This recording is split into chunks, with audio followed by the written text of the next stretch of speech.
One of the things I noticed as a flight instructor is that new students were simply overwhelmed with the amount of information they had to try and comprehend while trying to learn to land an airplane for the first time. When I was a brand new flight instructor, I did the same thing. I was providing too much information, a fire hose of information, and the student was listening but not really doing what they needed to do, and I was intervening like this instructor had to do so nothing bad happened. Over time, I realized that in order to be more effective as a flight instructor, I had to first establish foundations that the students could rely on before putting them all together. I wish a flight instructor had asked me the following question. In a no-wind condition, what would cause the airplane to drift to the left? Likewise, in a no-wind condition, what would cause the airplane to drift to the right? Here's the answer. The right wing is lower than the left. If you're drifting to the left wing is lower than the right. Ailerons control drift. How a student flies is a reflection of the instruction that they have received. In this clip, you will see what happens when a weak understanding of aircraft control usage is present. As the pilot gets closer, the aircraft is drifting to the left, and he is not initiating corrective measures at all. The lack of decisive aileron and rudder usage demonstrates a lack of understanding of basic control usage.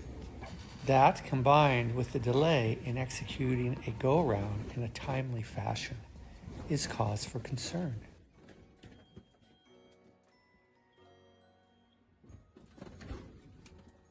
Do you think he had adequate judgment to solo? A lack of proper control applications resulted in a deviation here, too. As you may already know, the way most pilots are taught to land aircraft is through rote techniques, having high angles of attack, having the yoke pulled back, listening for the stall warning horn, or covering up the runway. A far better way is applying a correlative technique that you will not find in any book. Since all aircraft except fighters approaching at the correct speed have approximately 10 seconds of kinetic energy after the power is reduced to idle, have them count to 10 out loud. The numbers 1 through 5 are indicative of low angles of attack, high kinetic energy, and an aircraft that is not ready to land. The numbers 6 through 10 are indicative of higher angles of attack, lower kinetic energy, and an aircraft that is ready to land. When I incorporated this correlative landing technique for my own students, it lowered their time to solo by about 3 hours. But before I would have a student attempt to control the aircraft on 3 axis, I wanted them to master 1 axis at a time.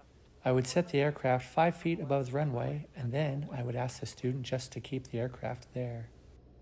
This afforded students far more time to work on their finesse than they would normally have with the power off. That never took me more than 2 circuits before they were proficient. Then, during the 3rd approach, I would have them follow through with me as I would commence counting out loud after the flare so they could understand the correlation between numbers and when a plane is ready to land. Something you may not know is that most aircraft except fighters, after you reduce the power to idle and flare, have about 10 seconds of stored kinetic energy with which to land. This holds true for the smallest aircraft all the way up to the largest, from Taylorcraft and Cessna 152s up to the 747, the 777, and the Airbus aircraft. Getting my students to solo sooner wasn't just the incorporation of a correlative landing technique. It was also the incorporation of single-axis training to proficiency before moving on. I would do this with the elevators first, then the ailerons, then the rudder. Why? Because not doing it results in a lot of wasted effort. There is a tremendous amount of flight time spent trying to teach students how to land in all three axes quickly. And that, in my opinion, is the problem, because a lot of errors are made and a lot of interventions are having to be performed so that nothing bad happens. It would be better for instructors to concentrate on single axis training to proficiency first before moving on. Some people may ask, well, how do you do single axis training with the ailerons? Well, I'll tell you. On final, I would deliberately have the aircraft not on the extended centerline.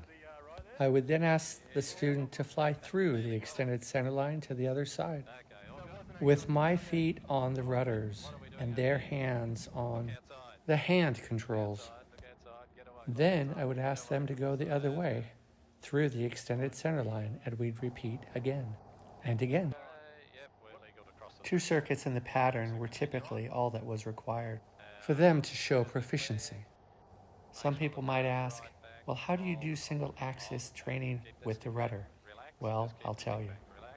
While I was flying the aircraft, I would ask them to place their feet on the rudder pedals, and at the same time, I would ask them to sit on their hands so that they wouldn't have the temptation of trying to control the aircraft in the other 2 axes.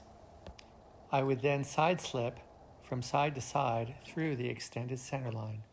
At first, the nose would not stay straight when I started the turns, but soon enough, it would always stay straight because they knew what to expect. What's my takeaway from all this? Rote landing techniques are indeed one way of landing an aircraft. It's been going on for a long time, but it's certainly not the most efficient way. Could an application of the correlative landing technique have helped this pilot?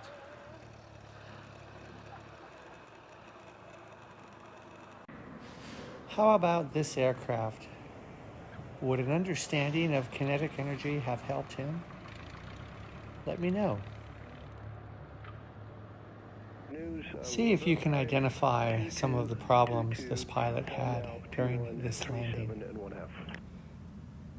I want to commend the pilot for exercising good judgment and executing a go-around when he did.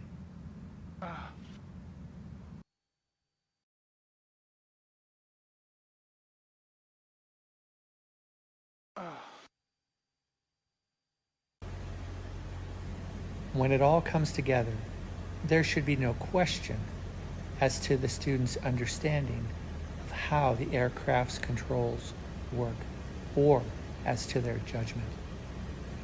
1, 2, 3, 4, 5, 6, 7, 8.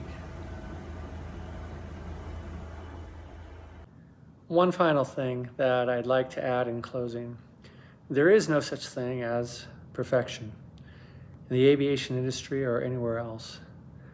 When I was learning to fly long ago, none of my own flight instructors shared their mistakes with me.